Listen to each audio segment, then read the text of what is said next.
Azazel, the demon who ate the scapegoat. Every year, on the holiest day in ancient Israel, a priest would take two identical goats. One would be sacrificed to God, the other would be led into the desert and thrown off a cliff to its death.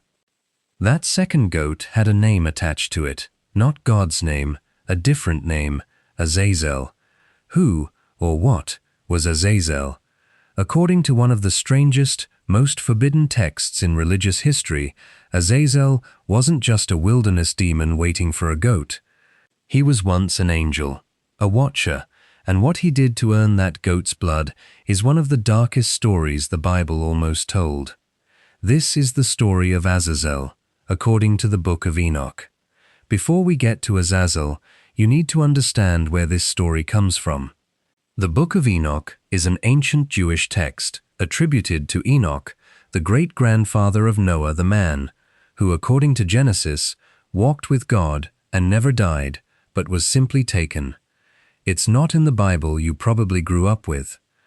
It was excluded from the Hebrew and most Christian canons, though it's still considered scripture by the Ethiopian Orthodox Church today. Fragments of it were found among the Dead Sea Scrolls, proving it's genuinely ancient, likely written in pieces between the 3rd century BC and the 1st century BC. And in its very first section, called the Book of the Watchers, it tells a story that Genesis only gives us in a single cryptic verse, the story of angels who fell. Genesis chapter 6 says the sons of God saw that the daughters of men were beautiful and took wives for themselves. 2 sentences, that's it. The book of Enoch spends chapters unpacking exactly what that meant and exactly how much worse it was than it sounds. According to Enoch, 200 angels called the Watchers, because they were assigned to observe humanity from the heavens, looked down and became consumed with desire for human women. They didn't act alone, they made a pact. On Mount Hermon, their leader bound them together with an oath, so that none could back out and betray the rest. Then they descended to earth and took human wives.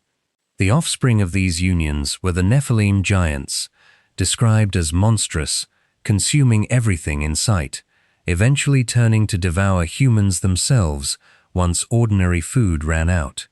But the Watchers didn't just fall through lust, they fell through knowledge.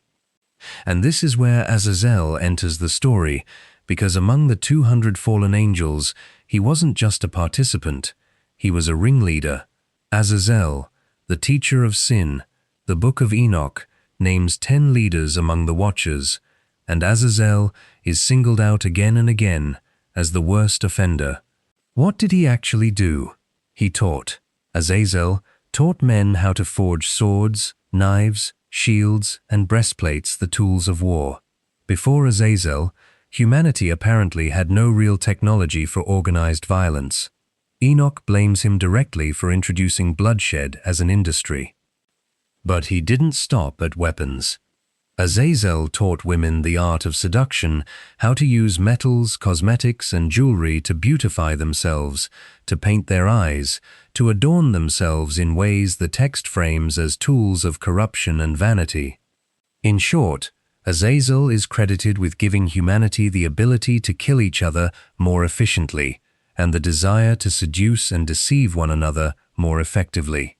War, and the vanity that fuels manipulation, both traced back to one angel. The text says it plainly. The whole earth has been corrupted through the works that were taught by Azazel. To him ascribe all sin. That line matters. Sit with it for a second. Not a portion of sin, all sin. Azazel becomes, in this text, something close to a source of moral corruption itself, a being onto whom the entire weight of human wrongdoing gets projected. The punishment heaven doesn't ignore this. The cries of humanity being slaughtered by giants, corrupted by forbidden knowledge, reach 4 archangels, Michael, Gabriel, Raphael, and Uriel. They petition God directly. God's judgment against Azazel is specific and honestly brutal. He commands the angel Raphael to bind Azazel hand and foot and throw him into darkness, specifically into a desert called Dudael, where he's to be covered with sharp, jagged rocks, sealed in total darkness forever until the final judgment. At that point, he'll be cast into fire. And crucially, God says the earth itself, which Azazel corrupted, must be healed. The text describes the earth being healed from the corruption Azazel taught, once he's removed from it. Notice what's happening here structurally. A being is loaded with the sins of the world, then physically banished into a desolate wilderness, so that the land and by extension, the people, can be made clean again. Hold on to that pattern, because it's about to reappear somewhere you'd never expect. The scapegoat connection. Now let's go back to Leviticus, and that ritual from the beginning of this video. Leviticus chapter 16 describes the Day of Atonement, Yom Kippur, the most sacred day in the Israelite calendar. The high priest takes 2 goats. He casts lots over them. One lot reads for the Lord. The other reads, in the original Hebrew, La Azazel, for Azazel. The goat marked for the Lord is sacrificed. The goat marked for Azazel has the sins of the entire community symbolically placed on it, through the priest laying his hands on its head and confessing the people's transgressions, and then it's driven out into the wilderness, sent away, never to return. Later Jewish tradition, especially in texts like the Mishnah, adds a darker detail. The goat wasn't just released, it was led to a cliff and pushed off, so it could never wander back into the camp. So who, or what, is Azazel in this ritual? Scholars have debated it for centuries. Some argue Azazel is simply a place name, a rocky, desolate cliff. Others argue it's the name of a wilderness demon the goat is being sent to, almost as a payment or a decoy to keep evil away from the community. But if you read this alongside the Book of Enoch, the picture sharpens. Azazel is already established as the being onto whom all sin is ascribed, bound in a desolate, rocky wilderness, in darkness, cut off from the world he corrupted. The scapegoat ritual sends the community's sin to the exact same kind of place, to the exact same name. It's not that Azazel literally eats the goat in the text. That's folklore that grew up around the ritual over centuries, imagining Azazel as a hungry wilderness spirit waiting at the cliff's edge. But the theological logic is right there in Enoch. This is a being defined by absorbing humanity's guilt and being exiled with it, forever, into the wild places no one goes. Why this story still matters. Whether or not you take any of this literally, the story of Azazel does something remarkable.